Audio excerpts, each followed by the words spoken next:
हिंदू पंचांगाप्रमाणे चांद्रमासाचे 354 दिवसांचे वर्ष असते, परंतु इंग्रजी व भारतीय सौरवर्ष 365 दिवसांचं असतं.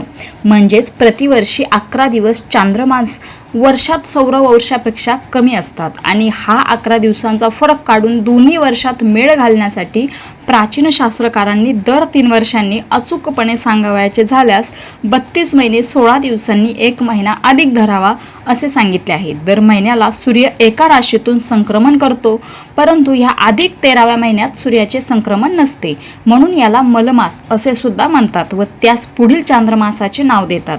चैत्रपासून अश्विनपर्यंतच्या 7 मासांपैकीच एखादा अधिक मास असतो. कारण या काळात सूर्याची गती मंद असते, म्हणून सूर्यास एका राशीतून दुसऱ्या राशीत जाण्यास 30 दिवसांपेक्षा कमी काळ लागतो. एकदा आलेला अधिक मास पुन्हा 19 वर्षांनी येतो.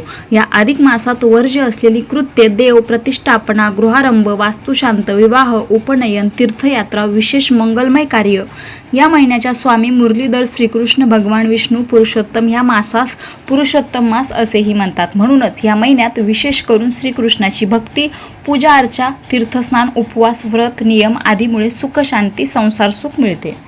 अधिक मासात करावयाची व्रते व त्यासंबंधी नियम. 1. या महिन्यात पहाटे लवकर उठून स्नान करावे, अंगाला सुगंधी उटणे लावावी, नदीवर अथवा तीर्थाच्या ठिकाणी स्नानादी धार्मिक कृत्य करावीत, मन निर्मळ ठेवावे.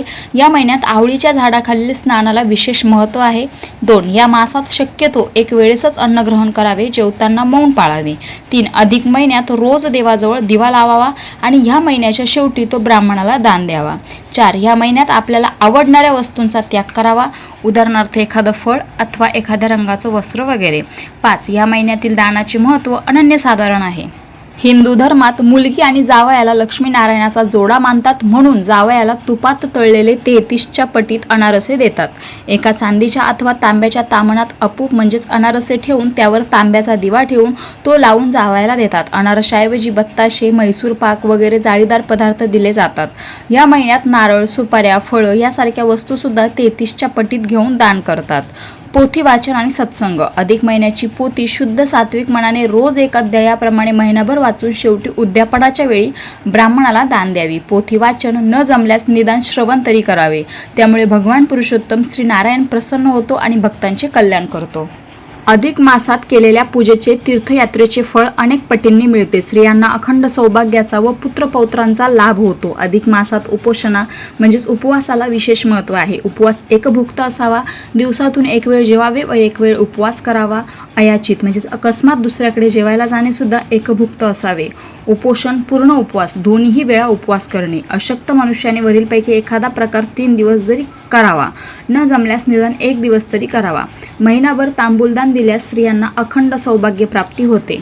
महिनाभर अखंड दीप लावल्यास लक्ष्मी प्राप्ती होते. महिन्यातून निदान 1 दिवस तरी गंगा नदी स्नान केल्यास सर्व पापांपासून मुक्ती मिळते. महिनाभर जेवताना मौन पाळल्यास पापांचे निरसन होते. अधिक मासात नित्य कर्म करावीत, त्यापासून दूर जाऊ नये. जे केल्या वाचून गत्यंतर नाही अशी कर्मे अवश्य करावीत.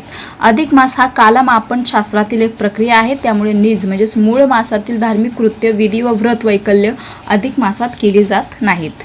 रामकृष्ण हरी.